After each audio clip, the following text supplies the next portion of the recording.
en guerre. Mais de quelle guerre s'agit-il? Il s'agit de la guerre contre le savoir, c'est-à-dire qu'on va réduire les mouvements sociaux à des statistiques.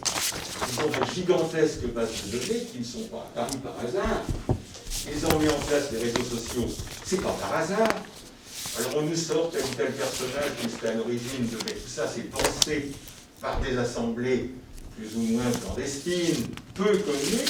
Il y a une volonté totalitaire de faire disparaître le savoir pour réduire radicalement l'incertitude. La classe de philo, c'est une source d'incertitude dans le champ social, mais avec les réseaux sociaux, avec les téléphones portables, avec les SMS, tout ça, ils arrivent dans les gigantesques bases de données à opérer une cybernétique sociale qui rend la subversion impossible. C'est ça leur rêve. Le problème pour nous, c'est de réaliser cette subversion, nonobstant le numérique.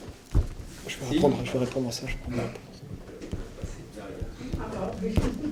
Je répondrai au groupé ou je vais répondre peut-être. Si tu veux peut-être. Ouais, je vais répondre aux deux interventions. Parce que, en fait, je vais faire peut-être une réponse qui est très proche. Le savoir et la pensée critique. Pourquoi, au fond, je me suis beaucoup interrogé à ça. Pourquoi j'en suis arrivé là? J'en suis arrivé là parce que c'est la confrontation avec les élèves, et en particulier du secondaire. C'est une expérience extrêmement fascinante, à deux titres. La première raison, c'est que les élèves ne sont pas encore sélectionnés. Au fond, ils n'ont pas encore choisi leur orientation, donc ils sont assez perméables à une forme d'ouverture. Les publics sont très différents. J'ai eu toutes sortes de classes, y compris des bacs pro. Et je me suis dit, qu'est-ce qui marche en fait? Ce qui marche, c'est la pensée critique. C'est ça qui marche. C'est que quand on s'adresse à l'intelligence des jeunes de 16, 17, 18, bien en fait, ça marche. C'est là où moi je fustige absolument le pessimisme anthropologique, d'ailleurs, qui est tout à fait le discours de la comment dire, aussi des dominants et de la conservation. Par exemple, de Finkielkraut. C'est que moi, je lui demande de venir dans les classes. Mais ça marche, en fait. Ils sont pas, évidemment, ils n'ont pas la culture qu'il a, ils ne sont pas, mais ça marche. Ça marche parce qu'il y a de la jugeote, il y a du jugement, il y a de la réflexivité.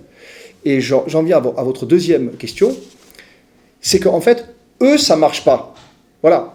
Je suis très pragmatique, c'est-à-dire que moi, ça marche, eux, ça ne marche pas. C'est-à-dire que leur dispositif cyber machin, les élèves, ils voient ça très vite, ils trouvent que c'est de l'enfumage complet. Si vous leur commencez à faire une classe numérique, à leur faire des bidouillages très vite, vous perdez la concentration.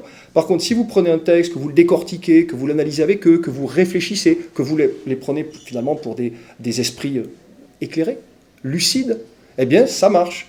Alors, je ne dis pas que ça marche, que c'est une panacée universelle, c'est pas le cas, il y a des moments où c'est dur, mais on s'adresse à... Ça, c'est la première chose. Et deux, qu'on ancre le discours dans le social.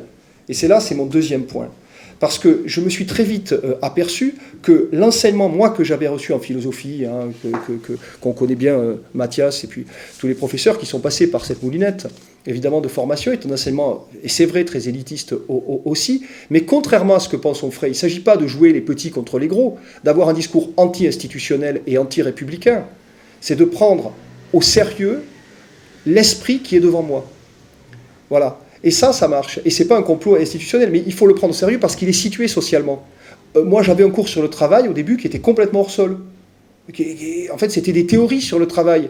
Sauf que j'avais devant moi des élèves qui travaillaient déjà depuis des années, qui avaient des parents au chômage, qui étaient dans un bassin, j'enseignais à Troyes, qui était très difficile, sinistré économiquement. Voilà. Et donc, vous devez tenir un discours philosophique, mais dans le réel.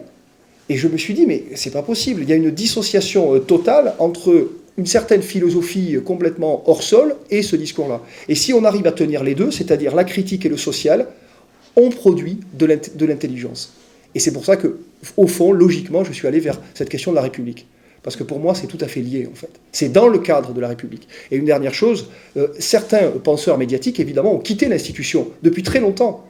Mais justement, c'est cette position qu'il faut tenir. Et c'est cette position aujourd'hui qui est subversive, au fond. Parce qu'on a encore des espaces. Et c'est ces espaces qui sont en train de réduire. Alors, ils ne peuvent pas les réduire frontalement. Par contre, ils nous nassent, un peu sur des techniques policières, on pourrait dire, ils nous nassent administrativement. Raphaël Thomas, qui se présente comme un professeur de philosophie, n'a jamais mis les pieds dans une classe de terminale. Bien sûr, bien sûr. Juste au passage. Mais bien sûr. Dernière question ou intervention, avant que Harold signe des livres. Non, personne. Bon, on va s'arrêter là. Merci. Merci de votre participation. Merci à vous.